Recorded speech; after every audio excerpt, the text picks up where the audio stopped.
So you want your first pet reptile. And we've talked before about reptiles that make not such ideal pets for beginners, but what exactly does make a good pet for a newbie? Well, today we're going to talk about 5 of my picks for what make great beginner pet reptiles for someone new to reptile keeping. And grab your torches and pitchforks because ball pythons and bearded dragons aren't on it.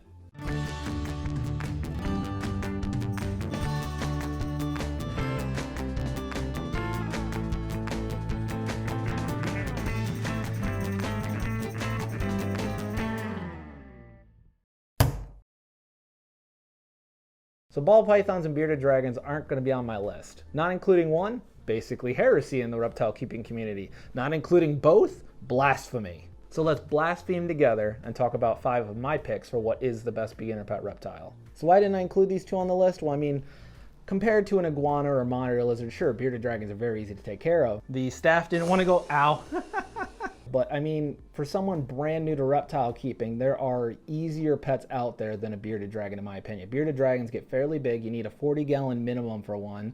They have very kind of specific diet requirements. You have to worry about salads and bugs and how that proportion kind of changes as they get older. You have to worry about UV lighting, calcium supplementation. There's a lot of things you have to worry about with these guys that you don't really have to worry about with a lot of the animals we're going to talk about today. And then ball pythons. I mean, I know ball pythons are on like a bunch of people's beginner 5 reptile list. I even recommend them a lot. It's just for someone brand new to reptile keeping, I think there are easier snakes out there to take care of. And I mean, ball pythons are kind of infamous for just going off feed and just stop eating. I get messages quite a few times throughout the year from new ball python parents that are getting a ball python and they're freaking out because the snake hasn't eaten in a couple weeks or a couple months.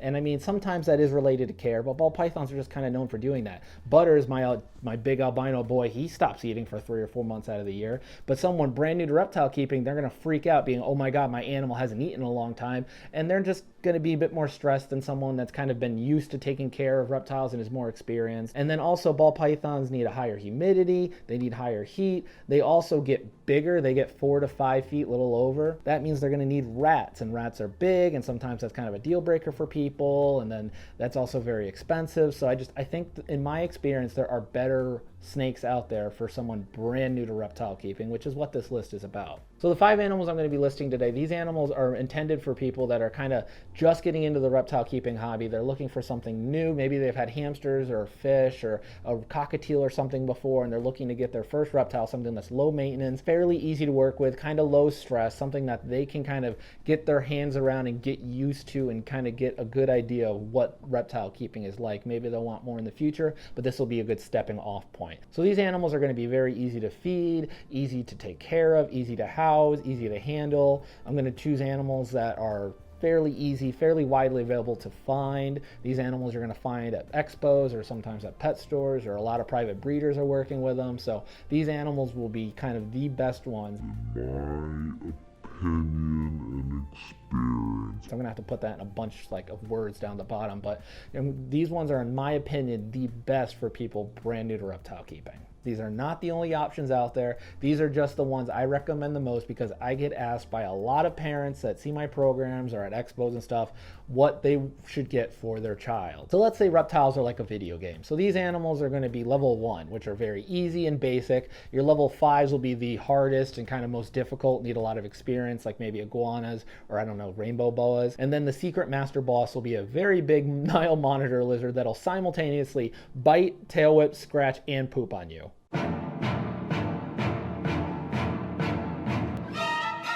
So let's talk about our level 1ers.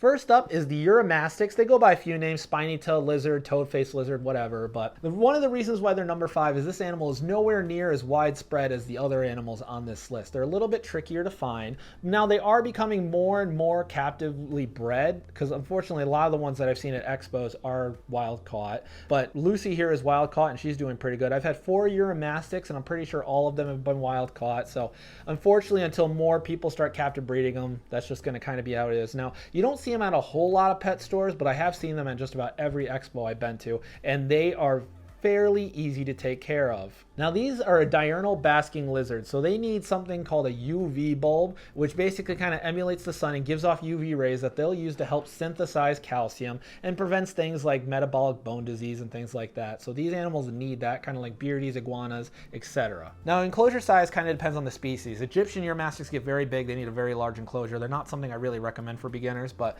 these guys, once they get about this size, you're looking at something like 30 by 18, maybe 36 by 18, something in that ballpark, like a 40-gallon breeder size, and that'll be good for one. You don't really want to cohab these guys. Now this species actually requires no water bowl whatsoever. They get all the water they need from their diet. We'll talk about that in a second. And actually, if the humidity gets too high for this species, it's actually fatal. If the humidity gets over probably 15% for too long, that can lead to respiratory infections for prolonged exposure, and eventually it can get very, very dangerous for the uromastics, especially if that humidity gets up to like 40-50%. So no water bowl, and you want to keep them in a very arid setup. You want to use bedding like either newspaper, paper towel, reptile carpet. I use a sand soil mix from bags of washed play sand and topsoil from Home Depot, and you can actually keep them on millet seed because that's actually part of their diet too, but we'll talk about that in a second. One thing that makes the species a little bit more difficult than the other reptiles I'm going to be talking about is they like it hot, and like a beardie likes it hot where the basking spot's like 95 to 100 degrees. Euros like it a little bit hotter. They like its basking spot ideal temperature like 120 to 130. They really like to bake under that basking light. And they want a thermal gradient somewhere like 100 to probably 85 for the cool end. They want it somewhere in that ballpark. And again, this sounds hard, but it's really not. You go to just about any pet store or Walmart or something, just get a normal 100-watt bulb, and that does the trick. That's what I use for mine. And or even if you get like a special UV light, like a mercury vapor bulb, like a Power Sun, that'll do the trick right there. And that way, as they're basking, they're getting you that UV light. It sounds a lot, but it's really manageable if you think about it. Now, what's probably the best thing about this species and why I recommend it over beardies is because all they eat is salad. They are 100% herbivore. They are not omnivore like a bearded dragon, so you don't have to worry about bugs or kind of slowly graduating them over to be more herbivore. These guys are eating salad right from the get-go. You're going to give them things like collard greens, dandelion greens, mustard greens, escarole, endive. You can give them some vegetables too, like little bits of squash or bell pepper, things like that, but you don't want to do too much of it. Now, they'll also need seeds. Like I said before, if you keep them on the millet seeds, they'll snack on that. You can do dried lentils or just like the standard kind of bird seed mixes for the small birds with seeds like safflower seeds, grass seeds, all that stuff mixed in. Now, this is not the main diet, but you do want them to have some of this. For handling, it really depends on your lizard. Now, uromastics are a very small, intelligent little species, and it really depends kind of on their individual personality. Now, the homes I got Ricky and Lucy from were very, very bad. They had a very bad previous home. They had stuck shed. They were very bone underweight skinny. You could see the ribs and stuff. You could actually see the spine through the tail. It was a very, very bad time. So they weren't the most trusting of humans when I got them in. Now they tolerate me. I can let kids pet them and things like that. Kids hold them, and for the most part, they're really good. They're not jumping out of my hands or jumping out of the kids' hands at shows and stuff like that. They've settled down a lot. She's, like I said, for the most part, really good, but she's a little bit of a spunky redhead, which is where she gets her name. So yeah, uromastics, I mean, they're number 5 because they're not as easy to take care of as the other reptiles on this list, but I still recommend them over bearded dragons. They are a small, cute little lizard that's got a lot of personality. So if you're looking for something that is a little bit more challenging than, say, like a leopard gecko, which, spoiler alert, is higher up on the list, then this is going to be a kind of good thing that you should consider and research. Now this one and number 3 are kind of interchangeable depending on what you're looking for as far as size and enclosure goes. But for my pick for number 4, the Kenyan sand boa. This is Calcifer, my education boa, and you have met him in quite a few videos by now. They are very, very gorgeous. Even if you don't get a morph, the morphs are amazing, but even if you don't get a morph, the base color Kenyan sand boa is absolutely gorgeous. Now, the problem is that these guys are fossorial, which means they spend a lot of time underground. They're going to be burrowed in their substrate a lot, hiding. They're not going to be out. If you want an animal like the uromastics that's going to be out a lot and you can see a lot, this might not be the snake for you, because a lot of times this is going to feel like taking care of an empty tank because you are not going to see them very often. Now, one advantage of snakes, and really the rest of the animals on this list, is that they don't require UV lighting. They don't need that special UV lighting like beardies and the uromastyx do. They are fine with a regular old light bulb, or you could just use window light. They just need a day-night cycle is really all they need. Now, sand boas do need it kind of hot. They're going to need some type of heat source, whether that's an under-tank heater, radiant heat panel, heat lamp. They need something, because on the hot side, you're going to want to get it in the low, maybe mid-90s, something like 90 to 93 or 94. And then for the cool side, you're going to want it in the mid to low 80s. So they do like it a bit warmer than like the next snake we're going to talk about. They really don't like any humidity. 30 to 40% probably is the max. They don't really need it. They're from very dry and arid environments. Now, if you're worried about them shedding, if you're going to want to help, you just get some kind of damp sphagnum moss that you're going to mist, put it in one of their hides when they're trying to shed their skin. That should help loosen up the shed, and that'll help. As far as substrate goes, you can keep them on a bunch of different things. Aspen bedding is what I use. It's very easy to clean. It's fairly cheap. You can find it very easily, and it holds burrows very, very well, which obviously a burrowing species will really enjoy. You can also do a sand soil mix. I've done this before too, and a lot of bioactive people do that. And then you really just want to avoid calcium sand. It's a very bad option. It's very unhealthy. They're very easy to house because they don't get very big. Adult males will be fine in a 10-gallon for their whole life. Females will get 2 to 3 feet long, so you'll probably need a 20-gallon long for them. But again, that's not very big compared to like a 55-gallon. And they're also very easy to feed. Right now, calcifer gets a fuzzy. Adult females will get mice. You never have to worry about rats or anything like that. It's not like you're taking care of a ball python, a carpet python, a boa. They don't get that big, so you don't have to worry about the big feeders. And that saves you money because pinkies, fuzzies, small mice are much, much cheaper than trying to buy an adult rat. They're super easy to handle. As you can see, calcifer just kind of hangs out. They're a very docile species. I have yet to meet an aggressive one, but I'm sure there are some out there. But all of mine have all been super friendly, all the ones I've worked with. Now, they are an ambush predator, so when they're hiding in that substrate, what they usually do is wait for the food to kind of come up, and then they kind of lunge out and get them. Again, very, very small mouth, very small teeth. But if you're worried about it, just use a little hook or wear gloves or something, get a little pen or something to try and scoop them out and then pick them up. Again, I have never, ever been bit by Kenyan sand boa, but I'm sure there are some people out there that might have a nippy one, but just be careful. I like to say anything with a mouth can bite, so you never know. Basically, the main selling point on these is just kind of how nice and small they are. I mean, small snake, small housing, small food, very easy to take care of, cute little worm snake.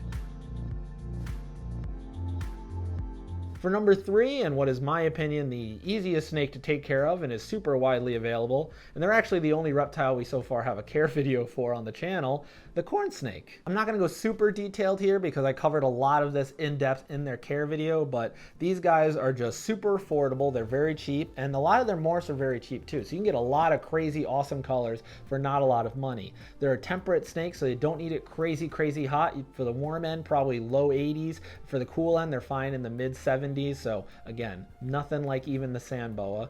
They are fine with kind of moderate humidity, somewhere in the 40 to maybe 60% range, somewhere in that ballpark.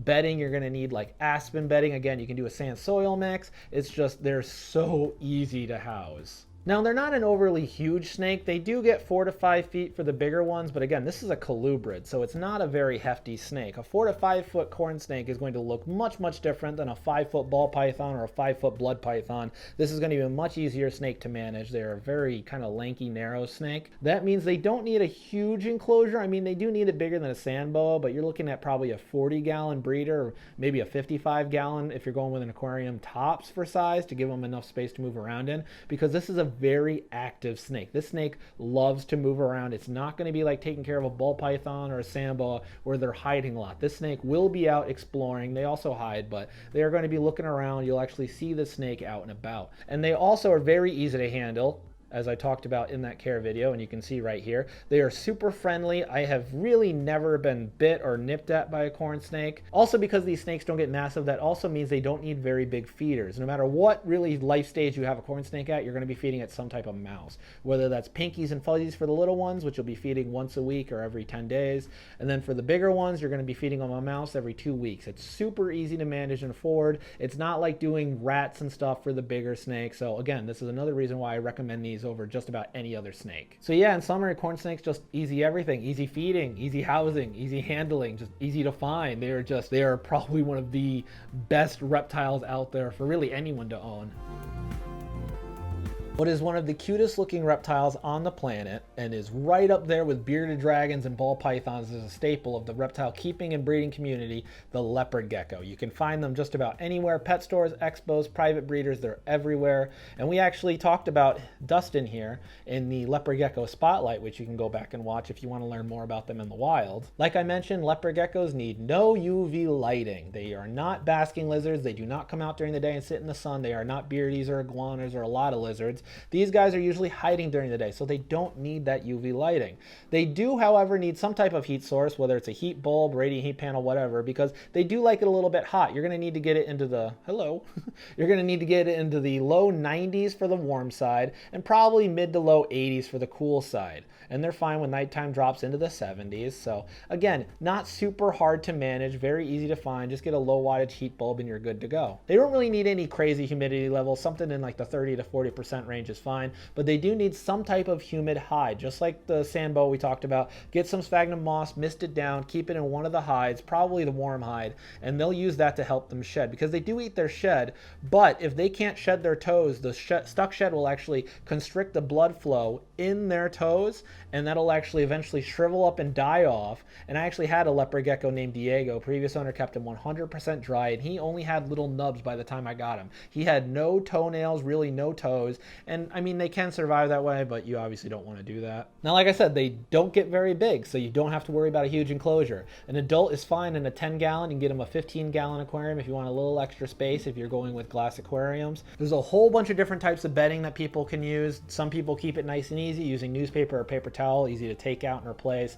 Other people, and I've actually done this before, you go to Home Depot and you just get plain slate tile. Flooring tile will be in the flooring section.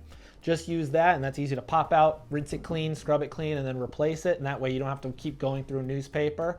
Some people also keep them on loose substrates, like a sand soil mix. I'm not going to say one way or the other. I mean, there's a bunch of different ways. I'll let you do your research if you get one, but there are two you want to avoid though, and one of them is reptile carpet, that kind of green mat you'll sometimes see at pet stores. You want to avoid that because it builds up a smell very quickly, and it's kind of pricey, so you're just going to be wasting money. You might as well go do newspaper at that point.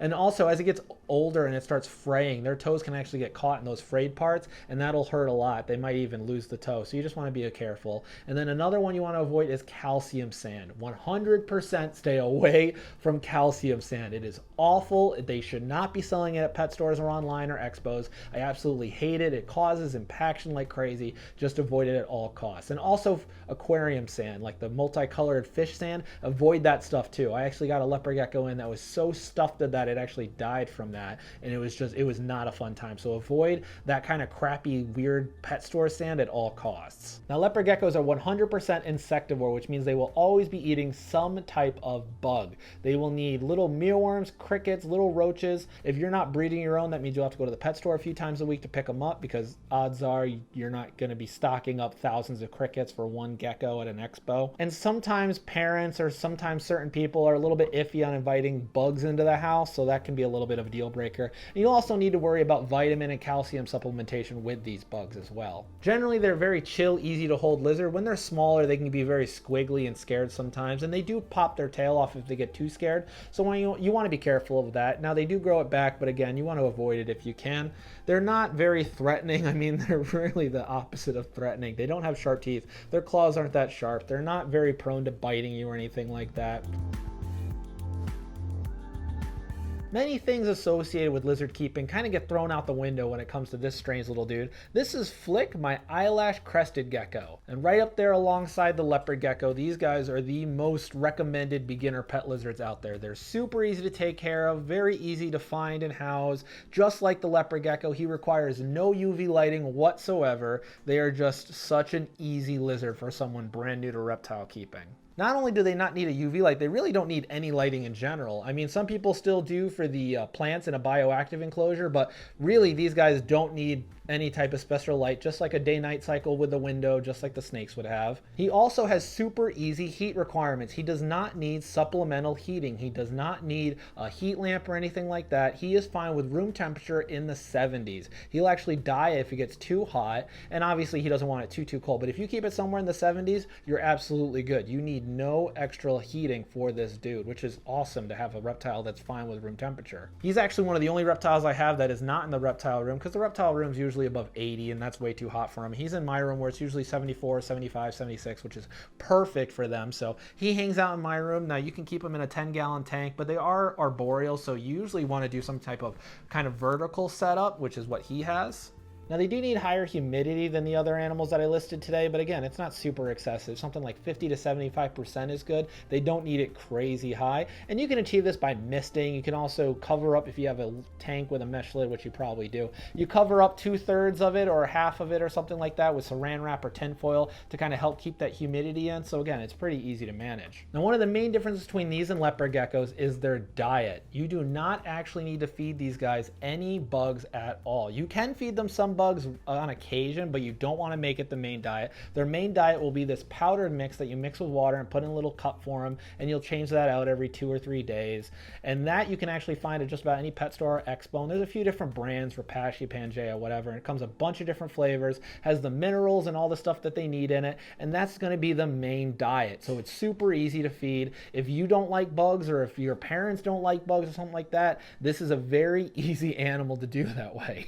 Now they are super easy to handle. Flick is an absolute master. He has been held by hundreds and thousands of kids, and he has yet to drop his tail. So they can actually drop their tail too, just like a leopard gecko, but they won't grow it back. With the crested geckos, it's like a one-trick pony. So if they drop it, that's it. They won't grow it back. But again, he's been held by hundreds and probably thousands of kids, and he's never dropped his tail.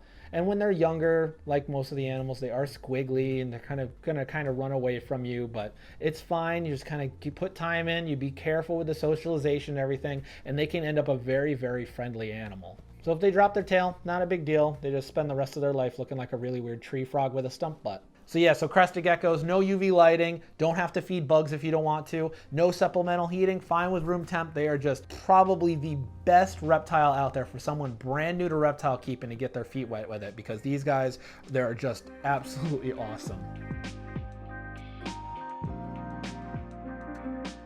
So those were my 5 picks for the best beginner reptiles out there for newbies. And again, this was my opinion and experience. And make sure you know everything you can about this animal. Research it. Don't just do an impulse buy. You want to make sure you know everything you're going to get involved with this animal before you bring it home. Like the video if you learned something, and make sure you subscribe so you don't miss out on any of the future videos. Like eventually I'll do a best advanced reptiles, best intermediate reptiles. Maybe I'll do just ones for snakes or lizards, and really any of the animal videos I post every week.